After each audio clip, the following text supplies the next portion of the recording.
Well, before he comes back in, we're not on the record, but you'll notice I kept the advisory the same as far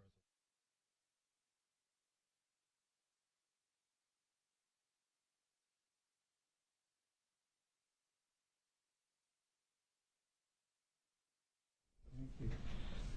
I hope you don't mind that we take the breaks. I've been pushing these folks since 8 a.m. this morning, so. That's understandable. I'm going to turn it back over to Mr. Nelson. Okay.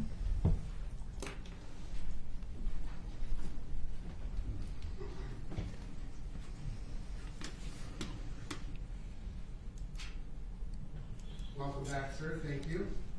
Mm-hmm. So,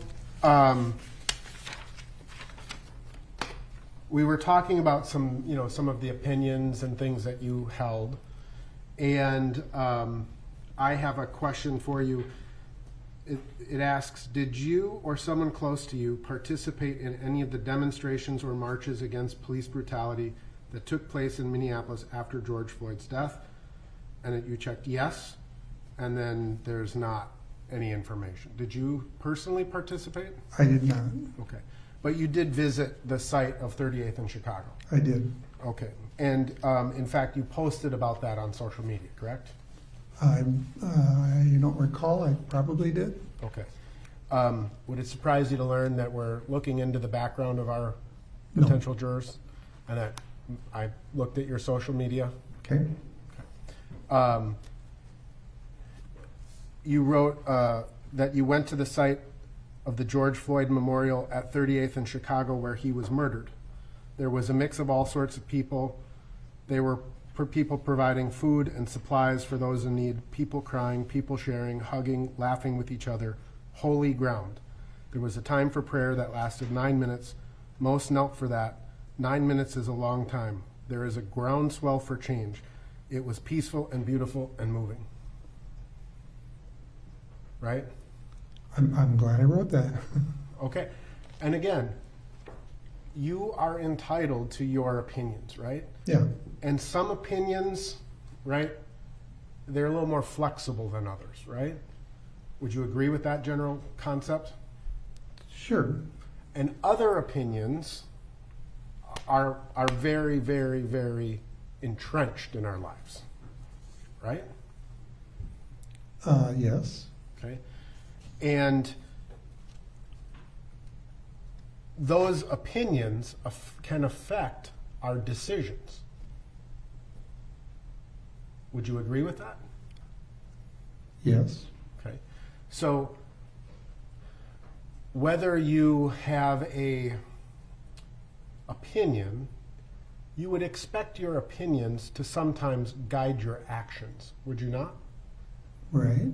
If you hold a particular religious belief, or you hold a particular philosophical belief, or even if it's simply my favorite music is X, right? Right.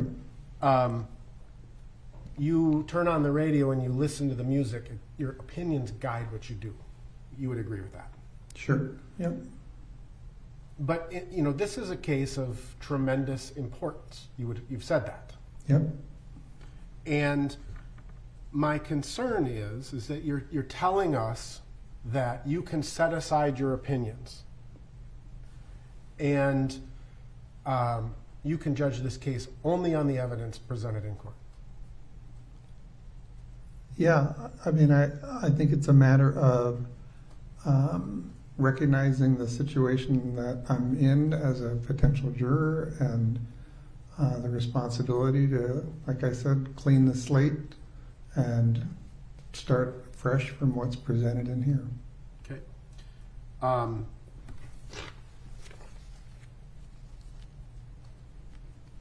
If you felt, after all of the evidence was presented in this case, that the state had failed to meet its burden of proof beyond a reasonable doubt, would you have any hesitation in finding Mr. Chauvin not guilty?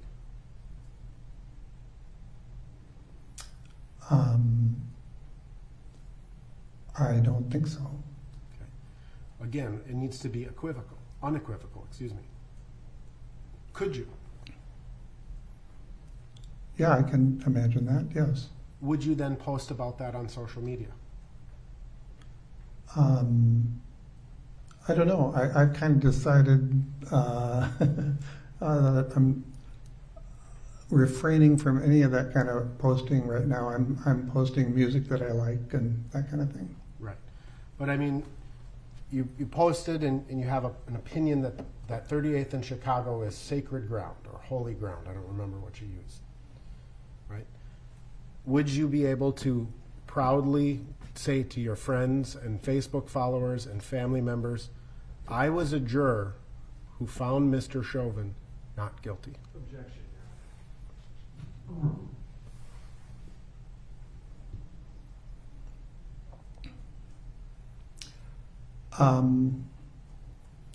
I guess I can imagine that possibility. That's probably best I can answer that. Okay, fair enough. Your Honor, will exercise a peremptory. Right. Thank you, sir. You're going to be excused from this jury. That'll also complete your jury service for this term, so you don't have to report back to anybody. Okay. But you can gather your things. The deputy will take some paperwork from you, and then we'll just wish you a good day. All right. Thank you.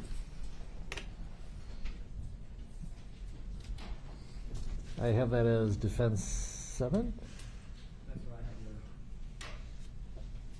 Well, the thing I was trying to say is when I gave the group advisory, I kept the description of the charges exactly the same, even knowing that we've added murder 3 back. That will become evident when we open and talk about the charges, but I want every group of jurors to have the same instructions before trial, so that's the reason for that.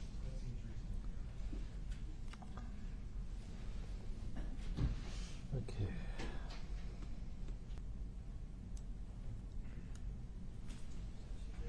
Okay, come on up, right here. Perfect.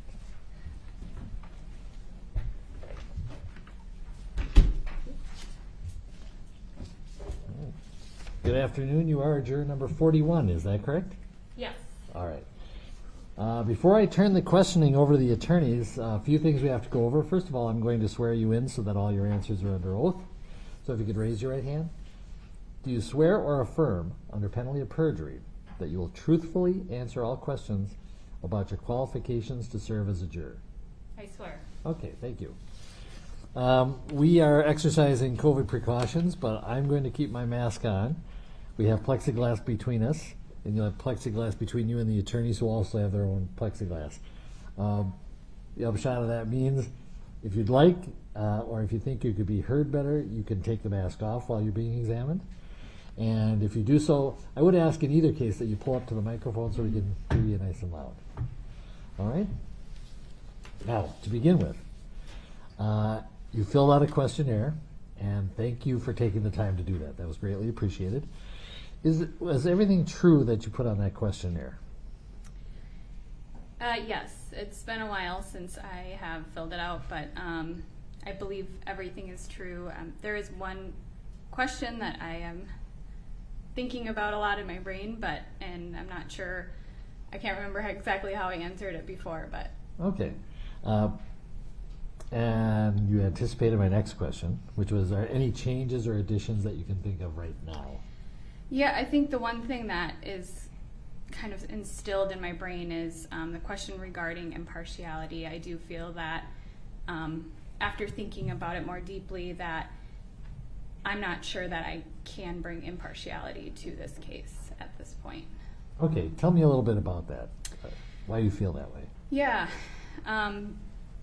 I have seen the video, and I do feel like this case is unique, and that if it was any other case, I could probably absolutely be impartial. But having seen the video, I do feel pretty strongly about it being a high level of evidence in this case, and I do feel that I have formed an opinion on the matter, and I think over the last 9 months, it's sort of been ingrained in my brain. So I think that it would be hard to get rid of that opinion, and I'm really not sure if I could. Okay. I'm not pushing back against that opinion. I'm just going to test it a little bit. Sure. Pretty much everybody who's come in has some information about the case. Some have seen the video. Great many have seen the video. Some have just seen the still images. Others may have read articles. A variety of exposure to what this case is about. And acknowledging that, we have not asked people, are you ignorant of the case? It's more, you've read about it, you know about it, you may have even formed opinions about it.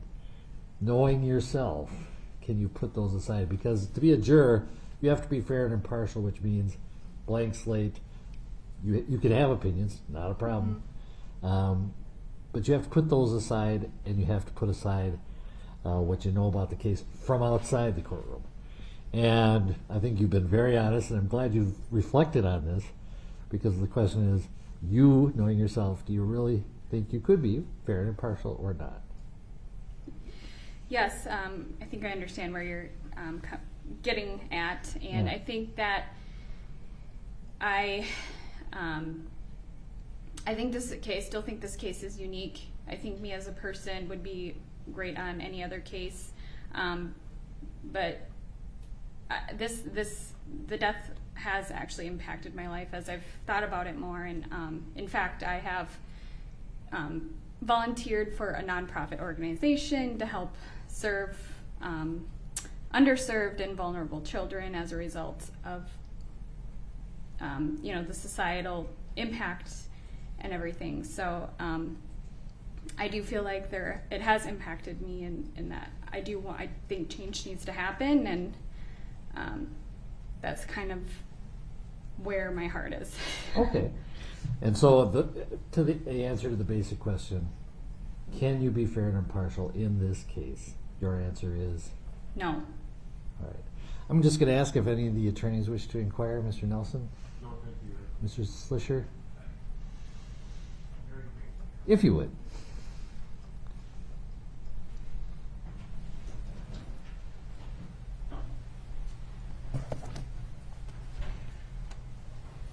All right, juror number 41, good afternoon. And it's not my intent to try to talk you out of anything, but I just want to make sure, because this is a unique matter and it's so important. And so I just want to make sure that I'm clear. Now, I understand that you've viewed the video, right? And that had an effect on you. Yes. And you, sounds like you have a pretty good idea of what happened based on the video, Yes. factually. But there are two parts to this, right? There's what happened, and then there's what that means, okay? And so you may have reviewed some video that could potentially be evidence in the case, and that's fine. The question is, if the judge gave you a set of instructions that said, these are the elements of the charge, right? This is what he's charged with, and here's how the government has to prove it. Would you be able to follow the judge's instructions? And even if the facts were as you believe them to be, you discover that the law does not support the charges, would you be able to enter a verdict of not guilty? Or are your feelings about the case such that even if the facts don't support a conviction, you would still want to convict?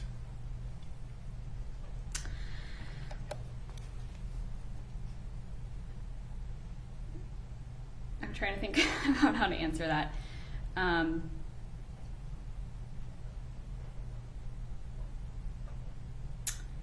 Yeah, I do still feel that my feelings, I'm not sure that I can put my feelings aside. After watching the video, I do feel that there are multiple time points in the video that things could have gone differently, and it's really hard to. I'm not looking at it at the law, I guess, but I am educated and I have an opinion that I do feel that things could have gone differently, and I don't think that I could change that. Okay.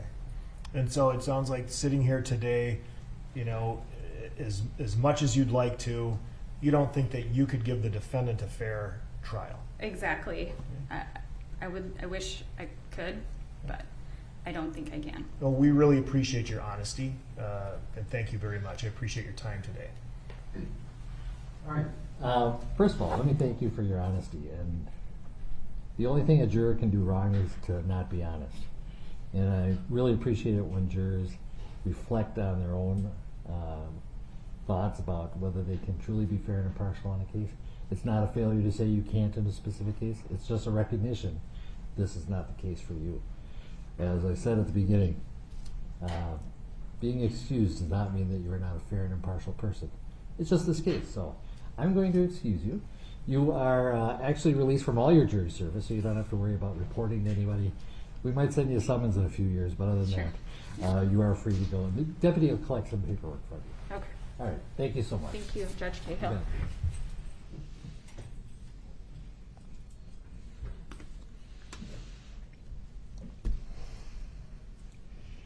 We kicked loose our last year, didn't we? Well, there's Murphy's Law. We kicked loose our last year thinking that we would go till at least 4:30. So we've got 5 and 3 coming tomorrow. That is 5 in the morning. So the one we kicked loose today plus 4 in the morning, and then 3 more in the afternoon. So nevertheless, as I count it, we have 6 jurors. 7 peremptories for the defense, 4 for the state. Am I correct on that? I have. All right. Great. With that, and there are no motions tomorrow, we are in recess until 9 a.m. tomorrow. Sure.